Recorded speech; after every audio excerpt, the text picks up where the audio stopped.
পথ, এই পথ, এটা অত্যন্ত গুরুত্বপূর্ণ। আর মানুষ এটাই বুঝে উঠতে পারেন না। অধিকাংশ মানুষ তাদের গোটা জীবন কাটিয়ে দেন এই পথ খুঁজতে গিয়ে, আর অধিকাংশ মানুষ জীবন কাটিয়ে দেন তাদের এই পথ বদলাতে গিয়ে। কিন্তু এভাবে সাফল্য অর্জন করা যায় না। এবারে আপনারা জিজ্ঞেস করবেন, কি করে সাফল্য লাভ করব? এই সফলতা তিনি অর্জন করেন যে তার পথ নিজেই তৈরি করেন।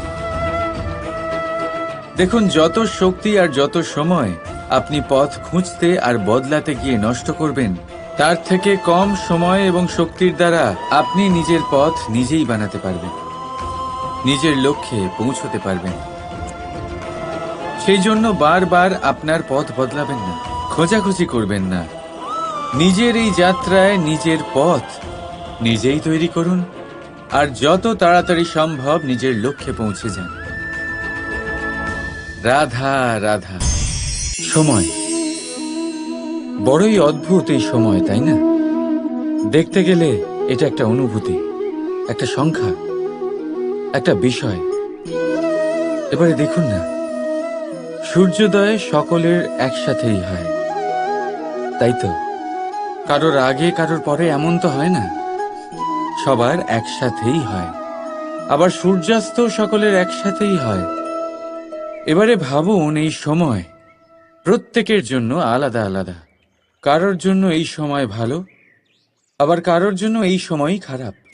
এক্ষুনি এই মুহূর্তে কারোর মুখে সফলতার আলো রয়েছে, আবার কারোর মুখে অসফলতার নিরাশা। এটা কেন? কেন এই সময় কারোর জন্য শ্রেষ্ঠ, আবার কেন তা কাউকে নিরাশ করে? এটার উত্তর হলো আপনার চিন্তা, আপনার কর্ম। যেমন আপনার চিন্তাধারা, তেমন আপনার কর্ম, আর তেমনই হবে আপনার এই সময়। আপনি জীবনে সুখ তখনই পাবেন যখন আপনি কারোর মুখে আশার আলো এনে দেবেন। আপনি আনন্দ তখনই পাবেন যখন আপনি কাউকে খুশি করবেন।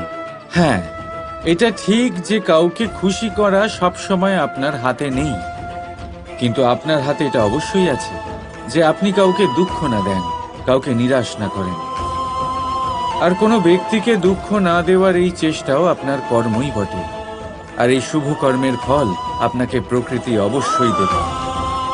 তাই মনে রাখবেন, ভালো সময় তারই আসে যে কখনো কারোর খারাপ চায় না।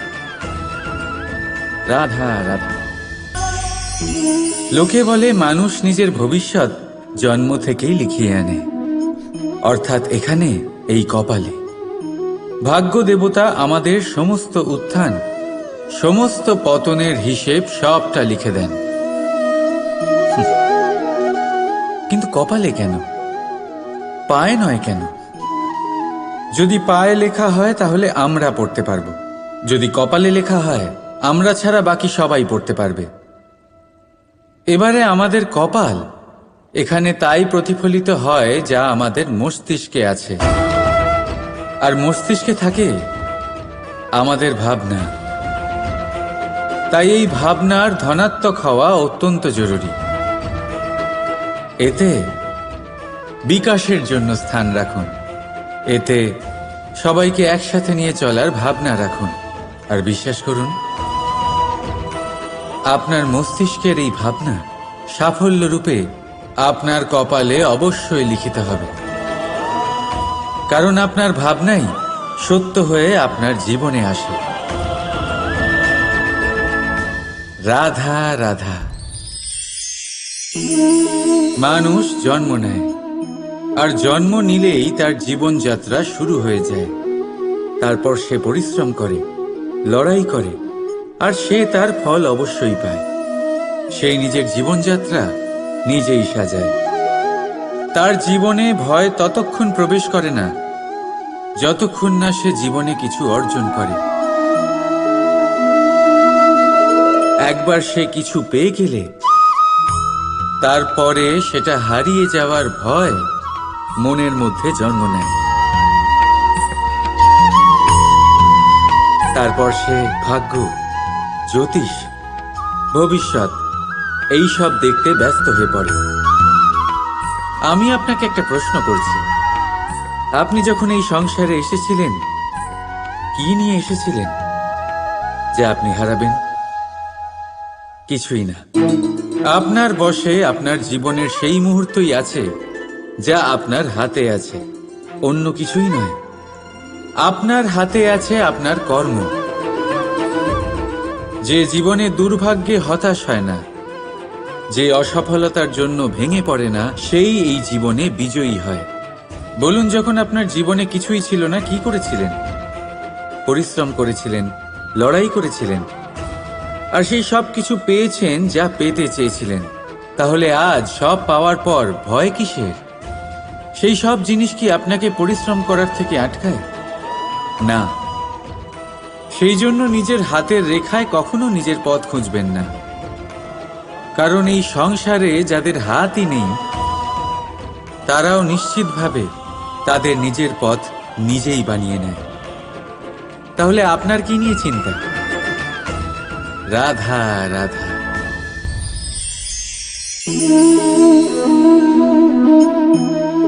লোকে আমাকে সবসময় জিজ্ঞেস করে যে কানাই, এখন তুমি বড় হয়ে গেছো, এই বাচ্চাদের সাথে থেকে তুমি সবসময় দুষ্টুমি করো কেন? তুমি বড় হয়ে গেছো, বড়দের মতো থাকো। বেশিরভাগ লোকে এটা বুঝতে পারে না, ভাবে উনি তো ভগবান, ভগবানের মতো গম্ভীর নয় কেন?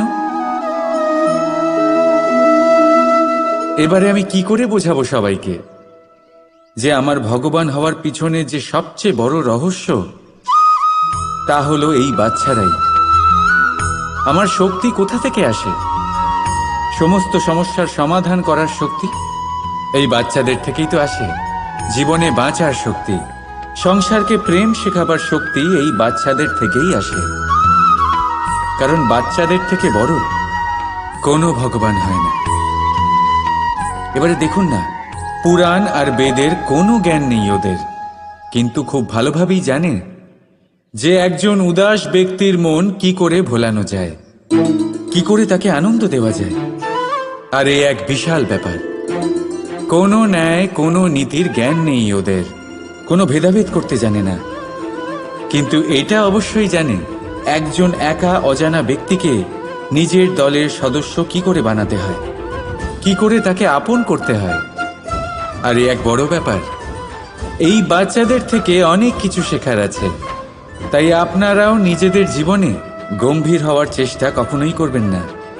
আর যদি করেন তাহলে এই সংসার খুবই নীরস লাগবে আপনার।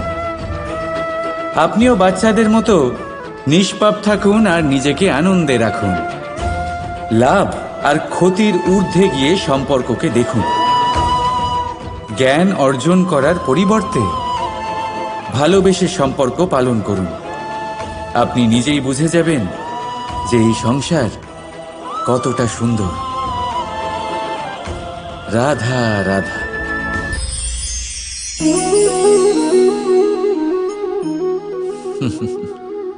সময়, এই সময় না কোনো ব্যক্তি, না জীব, না বস্তু, তাও সময় জীবিত থাকে। এই সময়ে না জল, না অগ্নি, আর না বায়ু, কিন্তু তাও আমাদের জীবনের আধার এই সময়। দেখতে গেলে মানুষ এই সময়ের হাতের খেলনা। কখনো আমাদের সময় ভালো হয়, আবার কখনো খারাপ। কেউ সময় আসার প্রতীক্ষা করে, আবার কেউ সময় যাওয়ার প্রতীক্ষা করে। কিন্তু এই সময় কারোর হাতে ধরা দেয় না। এই সময় যা কেউ দেখতে পায় না, এটা সবাইকে সব কিছু দেখিয়ে যায়।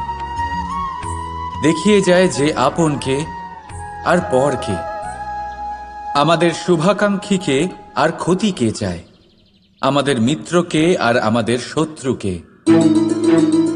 এই সময় আপনাকে দেখায় যে আপনি কতটা শক্তিশালী, সেই সময় আপনাকে দেখিয়ে যাবে আপনি কতটা দুর্বল। এই সময় সব কিছু দেখিয়ে যায়। তাই এই সময় যা এতটা শক্তিশালী, তা আমরা নষ্ট কেন করি ভেবে দেখুন। এবারে উঠুন আর এই সময়ের সম্পূর্ণ ব্যবহার করুন। এই সময়ের সদ্ব্যবহার করুন, কারণ এই সময়কে ব্যবহার করাটাই আপনার হাতে রয়েছে, আর কিচ্ছু না। আর এই সময় একবার বয়ে গেলে তখন যাই করুন না কেন কখনো ফেরত আসবে না। সময়ের সদ্ব্যবহার করুন আর সবার মধ্যে আনন্দ ছড়ান।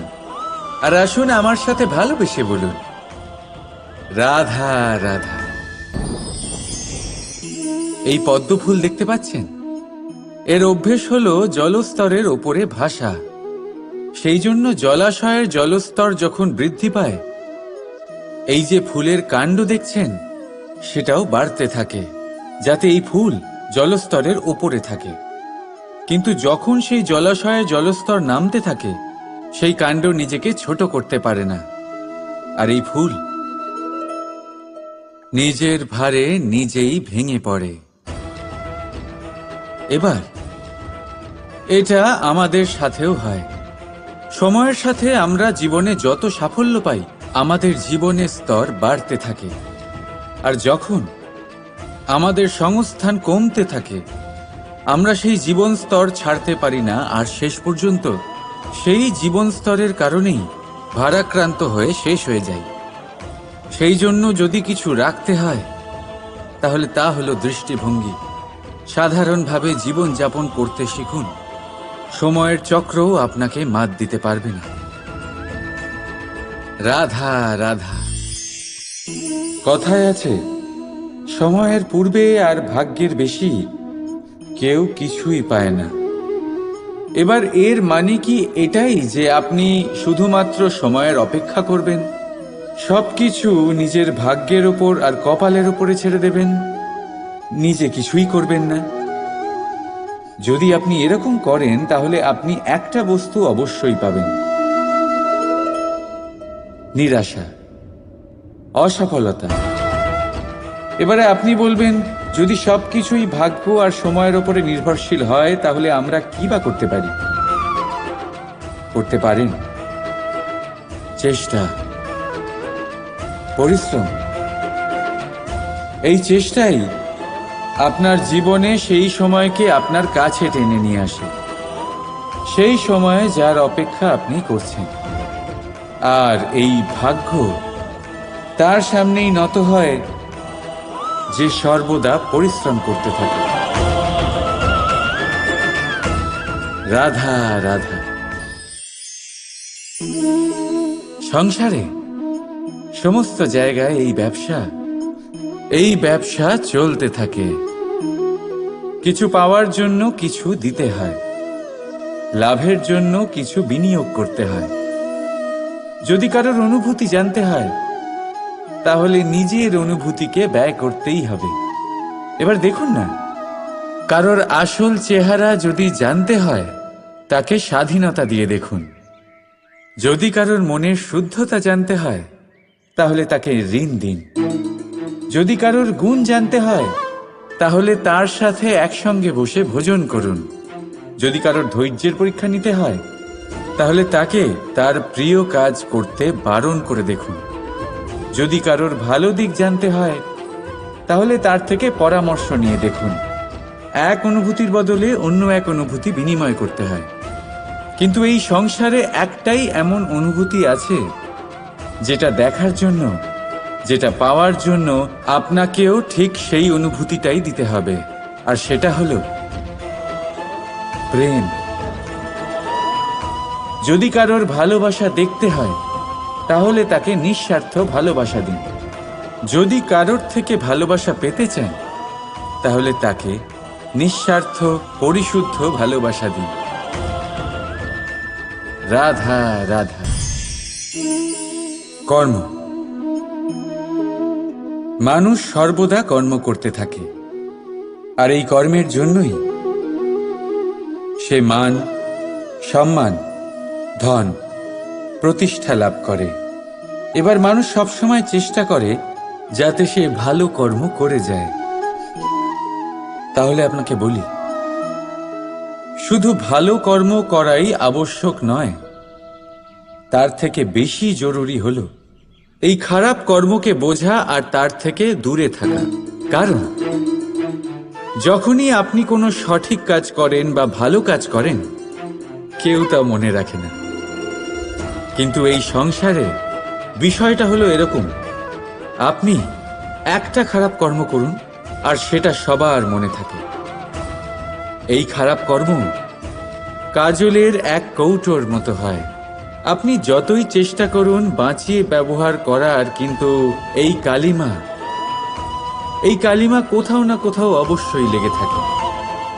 সেই জন্য জীবনে ভালো কর্ম অবশ্যই করুন, কিন্তু তার থেকেও বেশি জরুরি হলো এই খারাপ কর্মের থেকে দূরত্ব বজায় রাখা। আর এটা অবশ্যই করবেন। রাধা রাধা। এই সংসারে প্রত্যেক ব্যক্তি বড় কিছু করতে চায়, এমন কিছু যা এই সংসারে কেউ আগে কখনো করেনি। এমন জায়গায় পৌঁছতে চায় যেখানে এর আগে কেউ কখনো পৌঁছতে পারেনি। আর কেউ এতে সফলতা অর্জন করে। কিন্তু কিছু মানুষ অসফল হয় কেন? এটাই আমার প্রশ্ন। না তো তাদের ইচ্ছেতে কোনো কমতি থাকে, না কমতি থাকে তাদের চেষ্টায়। তাহলে কেন এরা পিছিয়ে পড়ে? এর উত্তর বড়ই সরল। এই সংসার, আপনাদের বলি কিভাবে। আপনারা সকলে সংসারে মহান কাজ করতে চান, সেই মান, সেই সম্মান পেতে চান যা এর আগে কেউ কখনো পায়নি। কিন্তু আপনার সমস্যা এটাও যে এই কাজে সংসার আপনার সাথে থাকছে না। বড়ই অদ্ভুত ব্যাপার। দেখুন, ভুলে যান গোটা সংসারকে, জীবনে একা একা এগিয়ে চলুন। গঙ্গোত্রী থেকে যখন একটি জলের ফোঁটা বেরোয়, তখন সেটা শুধু এক বিন্দু জল। তারপরে যখন সে তার যাত্রা শুরু করে অন্য জলের ফোঁটার সাথে মিশে, তখন সে স্রোতে পরিণত হয়, গঙ্গাতে পরিণত হয়। যদি আপনি জীবনে এগোতে চান, তাহলে একলা এগোতে শিখুন, নির্ভীক হয়ে, সাহসের সাথে, ধনাত্মক চিন্তা নিয়ে জীবনে এগিয়ে চলুন, একা এগিয়ে চলুন। আর দেখবেন সেই মান, সেই সম্মান আপনার জন্যই অপেক্ষা করে আছে। রাধা রাধা। বাবার এক মিত্র ছিলেন, বড়ই দুঃখী ছিলেন, বিপদে পড়েছিলেন। কি করবেন? ব্যবসা ভালোভাবে চলছিল না, বাড়িতে শান্তি ছিল না, সমস্ত জায়গায় ক্ষতি হচ্ছিল। তাই উনি একজন জ্যোতিষীকে দেখালেন। জ্যোতিষী বললেন, আপনার যে বাড়ি আছে সেটা আপনার জন্য অশুভ, আপনার এই বাড়ি পাল্টে ফেলুন। উনি বাড়ি পাল্টে ফেললেন, তবুও ওনার সমস্যার সমাধান হলো না। তারপর একজন জ্ঞানী ব্যক্তি ওনাকে বললেন যে আপনার জামা কাপড়ের যে রং, সেটা বিপদকে আমন্ত্রণ জানাচ্ছে, এই জামা কাপড়গুলিকে পাল্টে ফেলুন। উনি সেগুলো পাল্টে ফেললেন, তাও সমস্যার সমাধান হলো না। আবার একজন জ্ঞানী ব্যক্তি বললেন যে আপনার আশেপাশে যে মানুষজন রয়েছে, তারা এটা চায় না যে আপনি সফল হন, তারা আপনার ক্ষতি চায়, তাদের সাথে সমস্ত সম্পর্ক ভেঙে ফেলুন। তো উনি সম্পর্ক ভেঙে ফেললেন, কিন্তু তাতেও ওনার জীবনে কোনো পরিবর্তন এলো না। তার মানে তিনি বাড়ি পাল্টালেন, জামা কাপড় পাল্টালেন, সম্পর্ক পাল্টালেন, যেটা পাল্টালেন না তা হলো স্বভাব। এই যে স্বভাব, এটা অত্যন্ত গুরুত্বপূর্ণ। এই স্বভাবই আপনার ব্যক্তিত্ব তৈরি করে। তাই নিজের স্বভাব শুধরে ফেলুন, তাতে ভালো পরিবর্তন আনুন, সব কিছু ভালোই হবে। রাধা রাধা। এই প্রদীপ দেখতে পাচ্ছেন আপনি, নিজেও জ্বলে আর এই বাতিকেও জ্বালিয়ে রাখে, আর এই সংসারকে প্রদান করে প্রকাশ। অন্ধকারাচ্ছন্ন ব্যক্তিকে প্রদান করে আশার আলো। কিন্তু এটা কখনো ভাবে না যে সেই মাটি কেমন হবে যা দিয়ে এটা তৈরি করা হয়েছে, সেই কুমোর কেমন হবে যে একে আকার দিয়েছে। ভাবে না যে একে কিনেছে তার বাড়ি কেমন হবে, তা কতটা সুসজ্জিত। কিচ্ছু নয়, শুধু এই সংসারকে প্রকাশ প্রদান করে। আর হয়তো সেই জন্যই প্রদীপকে এত ভালোবাসা হয়। সে নিজের বা অন্যের বাড়ি দেখে কখনোই জ্বলে না, সে জ্বলে শুধু অন্ধকারের সাথে লড়াই করতে। তাই আপনিও নিজের ব্যবহার এই প্রদীপের মতো করে তুলুন। নিজের পরিচয় সরিয়ে নিঃস্বার্থভাবে কর্ম করে যান, আর নিজের জন্য এক নতুন, এক বিশাল, এক অদ্ভুত পরিচয় তৈরি করুন। রাধা রাধা। আপনি নিশ্চয়ই দেখে থাকবেন যে প্রদীপের নিচে অন্ধকার থাকে। যে প্রদীপ সংসারকে আলোকিত করে সেই প্রদীপের নিচেই অন্ধকার। এবারে অনেক মানুষ আছে যারা এই বিষয়টা এইভাবে দেখে যে ব্যক্তি নিজের সমস্যার সমাধান করতে পারে না, আর গোটা সংসারকে উপদেশ দেয়। কিন্তু এইটা দেখার আরো একটা দৃষ্টিভঙ্গি আছে, আর সেটা হচ্ছে যে স্বয়ং জ্বলে সংসারকে আলোকিত শুধু সেই করতে পারে যা রাধার বড়ই শীতল হয়।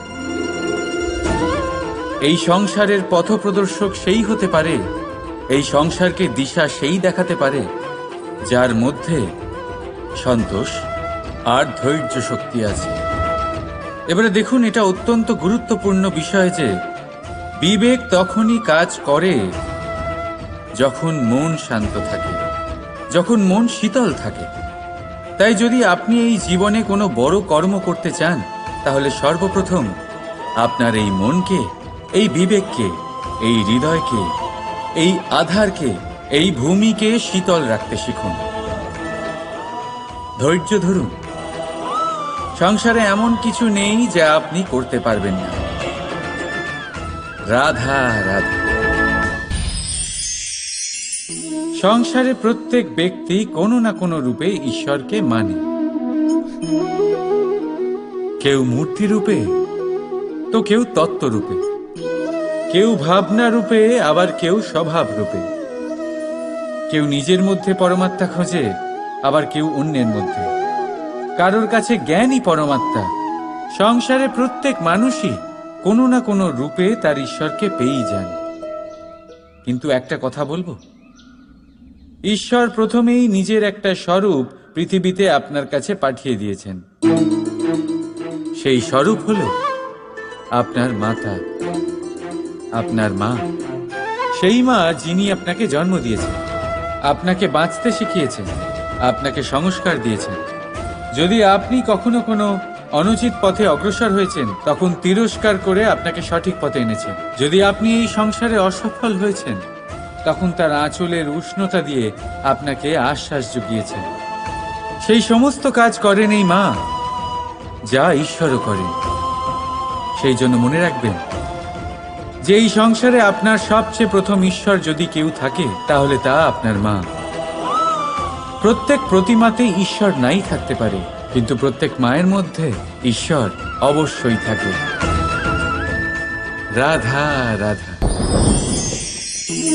অভিমান, আত্মসম্মান, অহংকার, দেখতে গেলে এই তিনটি শব্দ ভিন্ন ভিন্ন, কিন্তু এর মূল আধার একই, আত্মসম্মান। এবার যদি কথা বলি আপনার শরীরের, আপনার সংস্কৃতির, আপনার সম্পর্কের, তাহলে অভিমান থাকা স্বাভাবিক। এবার যদি কথা বলি আপনার ব্যক্তিত্ব নিয়ে, আপনার আদর্শ নিয়ে, আপনার বিচারধারা নিয়ে, তাহলে আত্মসম্মান হলো একটা গুণ। যদি এইভাবে বলা হয় যে আমি এই কার্য কারোর সাহায্য ছাড়া, সহযোগিতা ছাড়াও করতে পারি, তাহলে এটা আত্মসম্মান, আর এটা সঠিক। যদি এভাবে বলা হয় যে আমি এই কার্য কারোর সাহায্য ছাড়াই বা কারোর সহযোগিতা ছাড়াই করে ফেলেছি, তাহলে এটা অভিমান, এটাও সঠিক। কিন্তু এই কার্য শুধুমাত্র আমিই করতে পারি আর কেউ নয়, এটা অহংকার। তাহলে এই শব্দ এবং তার অর্থ বোঝার চেষ্টা করুন। জীবন ধারণের এক নতুন পথ খুঁজে পাবেন। রাধা রাধা। ক্রোধ। লোকে বলে যে এই ক্রোধ পাপেরই মূল। কিন্তু সত্যি কি এই ক্রোধ পাপের মূল? একটু ভেবে দেখুন, এই ক্রোধ বাস্তবে আসলে কি? এই ক্রোধ একটা অনুভূতি যা আপনার মধ্যে হঠাৎই অসীমিত তেজ সঞ্চালন করে। এবারে আমি আপনাকে কিছু উদাহরণ দিচ্ছি যাতে আপনি বুঝতে পারেন যে ক্রোধ আপনার জন্য ভালো কি না।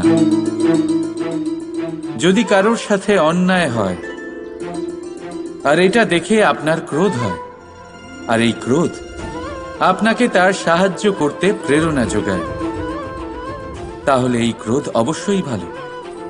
যদি কোথাও আপনি দেখেন যে কোনো নারীর উপরে অত্যাচার হচ্ছে আর সেটা দেখে আপনার ক্রোধ হয়, আর এই ক্রোধ আপনাকে তার সাহায্য করতে সাহস যোগায়, তাহলে এই ক্রোধ অবশ্যই ভালো।